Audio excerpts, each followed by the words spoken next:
أهلا بكم. على الرغم من معارضة عدد من الدول ومعهم الأمم المتحدة، لكن مما لا شك فيه أن تبدلا محوريا طرأ على قضية الصحراء الغربية المثيرة للجدل. فالاعتراف الأمريكي بالسيادة المغربية الكاملة على الإقليم قبل نحو شهر، وزيارة وفد من الخارجية الأمريكية اليوم لافتتاح قنصلية لواشنطن هناك، كله أطلق فصلا جديدا في مسار المنطقة المتنازع عليها في الشمال الأفريقي. الجزائر التي تأتي في مقدمة الدول المعنية أكدت وبشكل واضح أن طبيعة النزاع لن تتغير، وذلك قد يعني وفقا لمراقبين بالطبع أن خطوة الولايات المتحدة أثارت حفيظتها. أما جبهة البوليساريو فوقع الأمر كان أشد عندها، ما دفعها للتلويح بأوراق كثيرة للرد، من ضمنها القيام بعمل عسكري ضد الرباط. فأي احتمالات يمكن الحديث عنها هنا في تعاطي الأطراف ذات الصلة مع هذا الملف الشائك في المرحلة المقبلة؟ قنصلية أمريكية في الصحراء الغربية المتنازع عليها قبل أيام قليلة من مغادرة الرئيس الأمريكي دونالد ترامب البيت الأبيض، يصل مساعد وزير الخارجية الأمريكية إلى مدينة الدخلة لتفقد موقع المقر، وذلك خلال زيارة للصحراء الغربية وصفت بالتاريخية. دعم جلالته طيلة العقود الماضية المصالح المشتركة كالسلام في الشرق الأوسط واستقرار إفريقيا والتنمية والأمن الإقليميين. وزير الخارجية المغربي وصف العلاقات بين البلدين بأنها غير مسبوقة. العلاقات بين المملكة المغربية والولايات المتحدة تسير بإيقاع غير مسبوق في وفق رؤية جلالة الملك، وبتنسيق كذلك مع الإدارة الأمريكية وإدارة الرئيس ترامب. وشهدت هذه العلاقات في السنوات الأخيرة تطور جد مهم. تأتي هذه الخطوة في إطار إعلان ثلاثي بين الولايات المتحدة والمغرب وإسرائيل وقع في الرباط الشهر الماضي، يربط بين تطبيع العلاقات بين المغرب وإسرائيل واعتراف واشنطن بسيادة المغرب على الصحراء الغربية. اعتبرت السلطات المغربية المصادقة الأمريكية على تبعية الصحراء لها بمثابة اختراق ونصر دبلوماسي تاريخي، وكان من الطبيعي أن يغضب الموقف الأمريكي جبهة البوليساريو والجزائر، اللتان أكدتا أن ذلك لن يغير من طبيعة النزاع ولا من وضع الإقليم من وجهة نظر القانون الدولي. اعتبرت البوليساريو القرار الأمريكي باطلا، وشددت على استعدادها لمواصلة القتال إلى حين انسحاب القوات المغربية التي تعتبرها محتلة. يسيطر المغرب على نحو 80% من الأراضي الصحراوية بعد انتهاء حقبة الاستعمار الإسباني، ويتنازع عليها مع جبهة البوليساريو المدعومة من الجزائر. يقترح المغرب منح المنطقة حكما ذاتيا تحت سيادة الرباط، لكن جبهة البوليساريو ترفض الاقتراح بشكل مطلق، وترى أن قبوله قد يعني تخليها عن تطلعها إلى الاستقلال، وتدعو إلى إجراء استفتاء لتقرير المصير. تعد قضية الصحراء من أطول الصراعات السياسية والإنسانية في العالم، وكانت سببا في دخول المغرب والجزائر في حرب باردة وفي سباق على التسلح، واستنزفت قدرات المنطقة. تنعم الصحراء الغربية بمناطق غنية للصيد واحتياطات الفوسفات، كما يعتقد أنها موطن لمخزونات نفطية بحرية غير مستغلة. مها سكر، BBC. معنا الآن من الرباط الدكتور عبد الفتاح الفاتحي، مدير مركز الصحراء وأفريقيا للدراسات الاستراتيجية. ومعنا من الجزائر أستاذ العلوم السياسية في جامعة الجزائر الدكتور توفيق بوقاعدة. معنا من بروكسل محجوب مليحة، رئيس لجنة العلاقات الخارجية لتجمع المدافعين الصحراويين عن حقوق الإنسان. أهلا بكم جميعا معنا في العالم هذا المساء. سأبدأ معك من بروكسل سيد محجوب، يعني نحن في إرهاصات واقع جديد في الصحراء الغربية، كيف ستتعامل معه البوليساريو في رأيك؟ افتتاح القنصلية في الصحراء الغربية المحتلة هو أمر جانبي ينطبق عليه ما ينطبق على إعلان ترامب الغير قانوني الذي يتعارض مع مبادئ الولايات المتحدة الأمريكية نفسها، وبالتأكيد يعد خرقا سافرا للقانون الدولي وقرارات الأمم المتحدة بما فيها قرارات مجلس الأمن الدولي التي صاغتها الولايات المتحدة الأمريكية في حد ذاتها، وهو ما عبرت عنها مجموعة من الدول بعد اجتماع مجلس الأمن الأخير بدعوة من ألمانيا، والتي أكدت على ثبات موقف الأمم المتحدة من قضية الصحراء الغربية وحق الشعب الصحراوي الغير قابل للتصرف في تقرير المصير. مع أن افتتاح القنصلية المزعومة لم يتم إلى الآن، إلا أن إعلان ترامب وهو الرئيس الاستثناء والمعروف بعدم توازن مواقفه، وخير دليل على ذلك هو على هذا عدم التوازن هو ردود أفعاله حول النتائج الانتخابات الأمريكية التي خسرها. كما قلت كيف يعني أنه خسر الانتخابات ففتح القنصلية في الصحراء الغربية؟ نعم، فهذه ليست إلا جزء من المقايضة التي رأيناها بطبيعة الحال. ولكنه واقع جديد، مقايضة كانت أم لا، هو واقع جديد، كيف ستتعامل بوليساريو؟ نعم، الواقع الحقيقي الأمر الواقع هو أن الدولة الصحراوية عضو في الاتحاد الأفريقي، وجبهة البوليساريو هي ممثل وحيد وشرعي للشعب الصحراوي، والواقع الأثبت والثابت الغير متغير هو الشرعية الدولية والقانون الدولي التي أكدت عليها جميع قرارات مجلس الأمن والمحاكم الدولية التي آخرها محكمة العدل الأوروبية. إلا أن هنا يجب الإشارة إلى أن افتتاح هذه القنصلية إعلان ترامب ليس إلا جزء من الفوضى التي تخلفها إدارة ترامب للإدارة الجديدة التي عليها يعني تنظيفها بعد ذلك. الدكتور عبد الفتاح الفاتحي، ما رأيك في هذا التهوين من شأن الخطوة ومن قيمة الاعتراف الأمريكي بمغربية الصحراء؟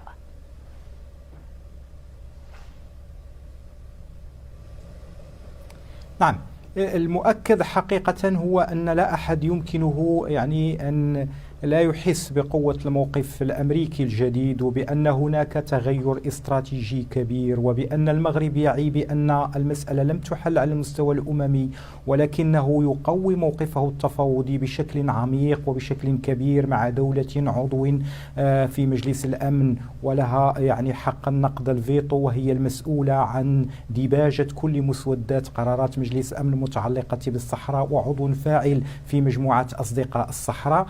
ومعلوم كذلك بأن الولايات المتحدة الأمريكية تعهدت بعد إعلان اعترافها بسيادة المغرب على الصحراء بأنها ستقوم بعملية تحشيد لأصدقائها من أجل الاعتراف بقضية الصحراء. وطبعا هذا جزء استراتيجي بالنسبة للمملكة المغربية في تقوية موقفه التفاوضي، ليس على الجانب السياسي ولكن على الجانب الاقتصادي والتنموي. معلوم ونحن نتذكر بأن هورست كولر كان يتحدث في الموائد المستديرة بأن عملية البحث عن حل نزاع الصحراء تتأسس على البحث عن القضايا التنموية التي يمكن أن تكون في المنطقة بعد حل نزاع الصحراء. الولايات المتحدة أعلنت بأن هناك برنامج ازدهار إفريقيا وهو مخصص لتنمية منطقة الساحل والصحراء. كيف سيؤثر هذا المتغير إن افترضنا أن هذا البرنامج التنموي الأمريكي يدخل حيز التنفيذ؟ ما المقصود يعني ما الرابط؟ كيف سيتغير الواقع على الأرض؟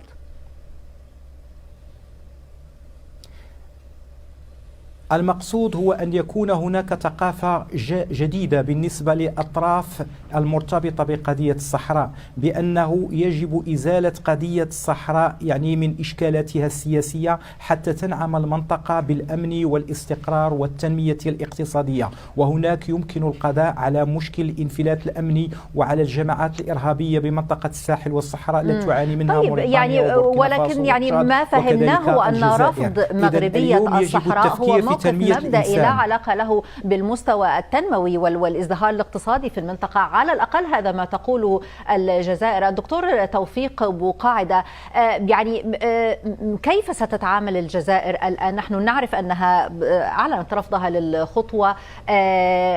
طبعا لافت أن شنكر زار الجزائر من قبل، يعني هناك يعني إقرار أمريكي بأهمية الجزائر، ومن ورائها هناك لاعبون رئيسيون آخرون كالصين وروسيا. ما الذي سيحدث في رأيك في الفترة المقبلة؟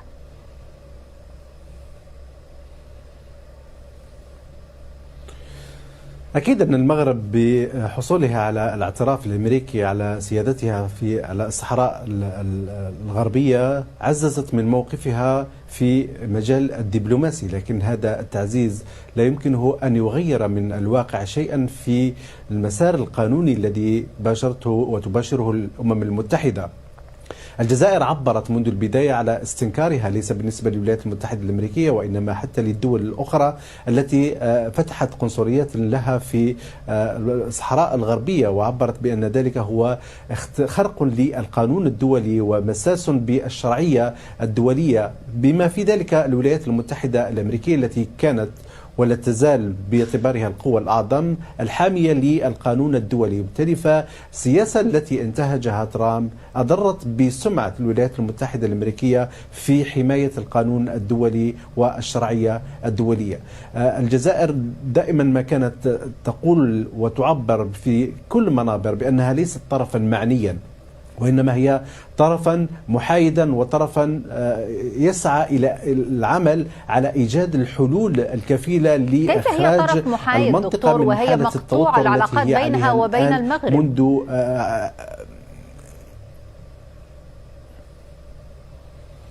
العلاقات بين الجزائر والمغرب مستمرة ولا توجد هناك أي إشكال. نعم هناك حالة توتر في الخطاب الإعلامي وحتى في الخطاب السياسي، لكن هذا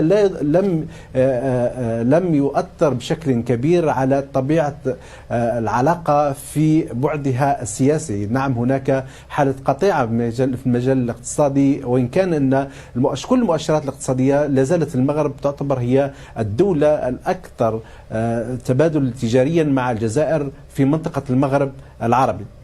أريد أن أوضح كذلك شيء أهم، بأن الجزائر مساندتها للقضية الصحراوية هي ليست مرتبطة بالمواقف الدولية بقدر ما هو مرتبط بمبدأ أساسي من مبادئ السياسة الخارجية، وهو الدفاع عن الشعوب الساعية لتقرير مصيرها. وهذا ما تناشده الجزائر منذ حتى وقف إطلاق النار بسنة 1991، والتي رأت بأن اتجاه الأمم المتحدة إلى إجراء استفتاء لتقرير المصير وحده الكفيل لإيجاد حل لهذه الأزمة المستعصية وإنهاء لآخر مستعمرة في إفريقيا. غير ذلك فأعتقد بأن حتى الموقف الأمريكي هو ليس موقفا ثابتا، وهناك قراءات كثيرة ربما نتحدث عن الموقف الأمريكي عودة الديمقراطيين إلى رئاسة الجمهورية ربما سوف تغير كثير من مسألة أنها مستعمرة. أريد أن أعرف رأي دكتور عبد الفتاح الفاتحي فيها، لأنه حتى بموجب القرارات الأممية أظن أنه قرار واحد فقط هو الذي اعتبر أن هناك احتلال مغربي، أعتقد كان في عام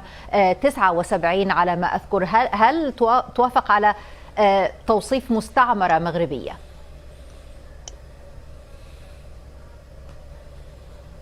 بكل تأكيد بأن يعني هذا ادعاءات تقول بها الجزائر وجبهة البوليزاريو.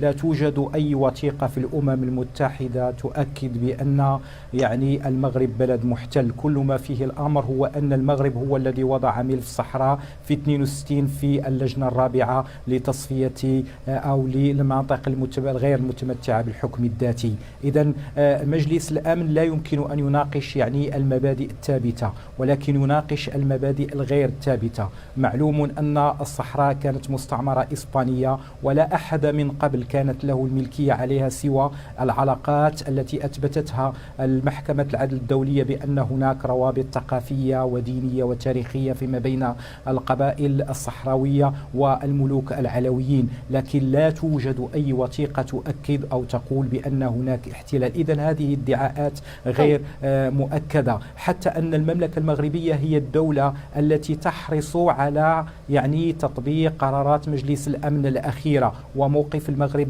يعني قوي، حيث أن القرار الأخير لمجلس الأمن 29/58 يؤكد بأن الحل الذي يجب أن يصل إليه المتفاوضون يجب أن يكون واقعيا وعمليا ومستداما، وهذا يتطابق بشكل كبير وروح مقاربة الحكم الذاتي التي يتقدم بها المغرب والتي تدعمها اليوم الولايات المتحدة الأمريكية باعتبارها ولكن هناك آخرون لا يدعمونها. مثلا محكمة لاهاي قالت كلمتها دكتور عام 75 والأمن، وهي بإعطاء أو بمنح سكان المنطقة حق تقرير المصير. ولكن أنا أريد أن أعود إلى محجوب مليحة، لأنه ما قاله ضيفنا من الجزائر لافت جدا. يعني هو قال هناك يعني نوع من التوتر يشوب العلاقات بين الجزائر والمغرب، ولكن لا مشكلة حقيقية والجزائر وسيط أو طرف محايد هنا.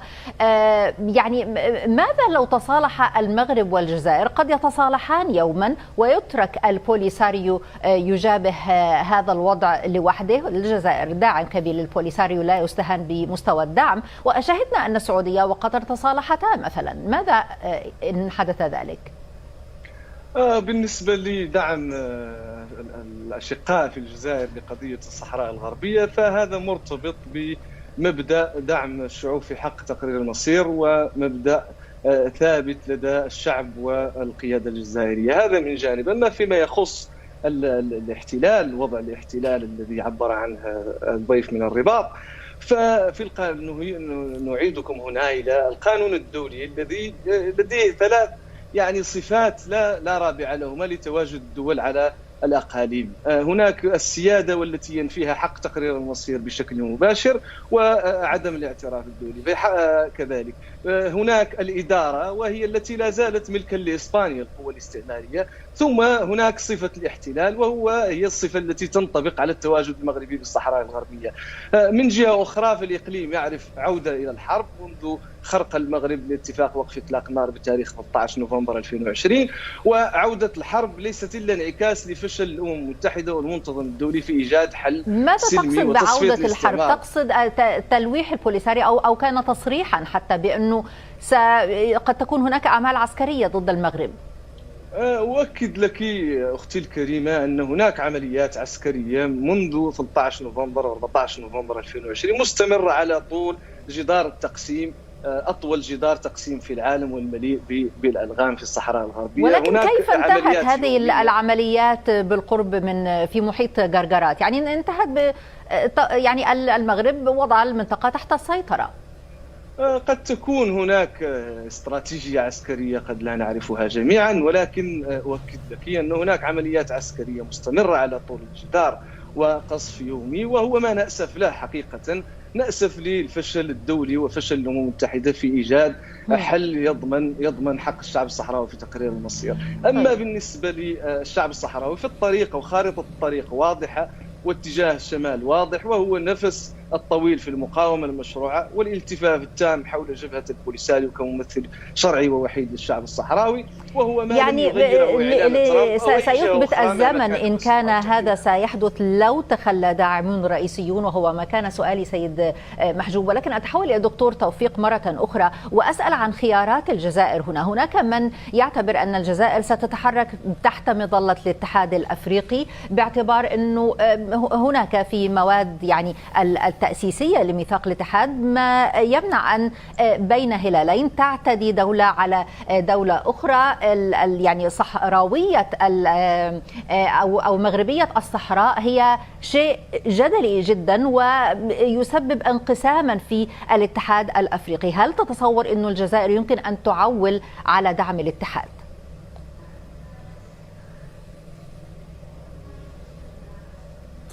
الجزائر أولا أريد أن أشير بأن جبهة البوليساريو الجمهورية العربية الصحراوية هي من الدول المؤسسة للاتحاد الأفريقي، وهناك الكثير من الدول التي تدعم هذا الحق في تقرير المصير.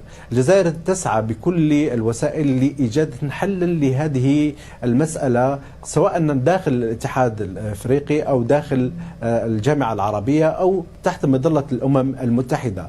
ودائما ما كان يردد المسؤولون الجزائريون هنا بأن الجزائر سوف تكون جزءا من الحل، لكنها لا يمكن أن تكون جزءا من تعفين الوضع أكثر مما هو عليه الآن، وما تسعى إليه المغرب وحلفائها من تعفين الوضع ووضع الأمر الواقع كما يسعى من خلال تحالفاتها سواء مع دول أوروبية وعقد صفقات بمليارات الدولارات فقط من أجل شراء صوت هذه القوى الدولية لطمس حق الشعب الصحراوي في تقرير مصيره. أعتقد جازما بأن كل الشعوب التي تناضل من أجل تقرير مصيرها ربما تعيش في لحظات من الضعف، لكن لا يمكنها أبدا أن تبقى هذه الحالة من الضعف. وأن الحسن الثاني ذاته عندما تم محاولة احتلال أو حرب رمال في سنة 1963 قال كلمة المشهورة أنه لا يمكن لدولة أن تحارب طورة. وما دامت جبهة البوليزاريو هي حركة طورية فإنه ليس من السهل على أي دولة مهما كانت من عتاد وإمكانات أن تقضي على هذه الإرادة. بالتالي الاتجاه الأساسي هناك قنصليات مفتوحة في الصحراء الغربية، ليس فقط يعني القنصلية الأمريكية، هناك دول أخرى. المشهد مختلف أليس كذلك؟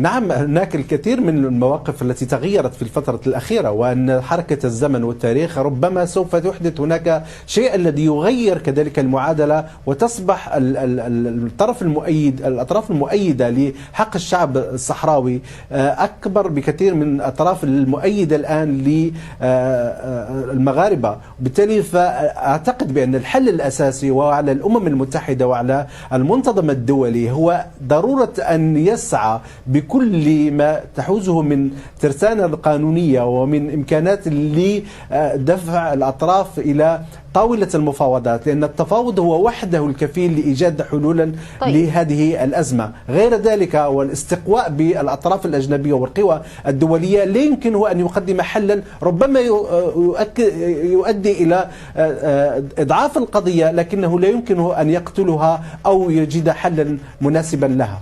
طيب عبد الفتاح الفاتحي، طبعا أكثر من نقطة قد تود التعقيب عليها هنا، ولكن أيضا أريد أن أسأل عن جو بايدن وما إذا كان يتوقع أنه يعدل فورين بوليسي ونيويورك تايمز يعني في مقالات لهما تنصح أو تقول أن هناك إمكانية على الأقل بأن يعدل جو بايدن عن هذا الاعتراف الأمريكي بمغربية الصحراء. ونحن تابعنا أن جو بايدن مثلا أعلنها صراحة أنه سيعود لاتفاقية المناخ وأنه يريد التنسيق مع الشركاء كما قال. نعلم مثلا الموقف الأوروبي هنا.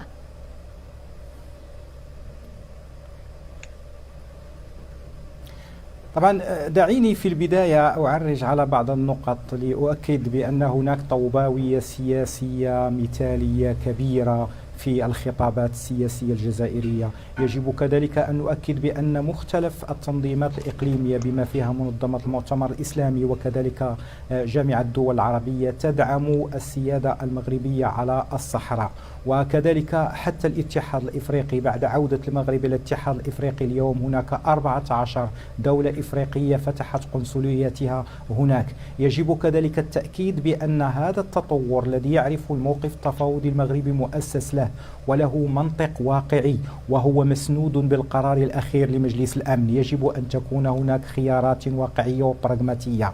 اليوم كذلك حتى النقاش فيما يخص مستقبل يعني الاعتراف الأمريكي بالسيادة المغربية على الصحراء في عهد جون بايدن. معلوم أن المغرب له علاقات وثيقة داخل الحزب الديمقراطي، ومعلوم كذلك بأن جون بايدن لن يغير كل السياسات الخارجية المتعلقة بالولايات المتحدة الأمريكية، ولكن سيكون هناك تقييم، والتقييم والأدلة والمؤشرات تؤكد بأن هناك مصلحة براغماتية قوية جدا، وهناك علاقات تفاعلية بين المغرب والولايات المتحدة هي اللي أسست لهذه اللحظة. نحن الآن لم نحصل على تتويج سياسي، ولكن حصلنا على تتويج لعلاقات قوية بين المغرب الذي يوصف لدى الولايات المتحدة بأنه الحليف رقم 1 خارج حلف الناتو والمتعاون في استراتيجيات محاربة أشكرك. انتهى وقتنا للأسف. الدكتور عبد الفتاح الفاتحي مدير مركز الصحراء وأفريقيا للدراسات الاستراتيجية من الرباط. شكرا من الجزائر الأستاذ العلوم السياسية في جامعة الجزائر الدكتور توفيق بوقاعدة.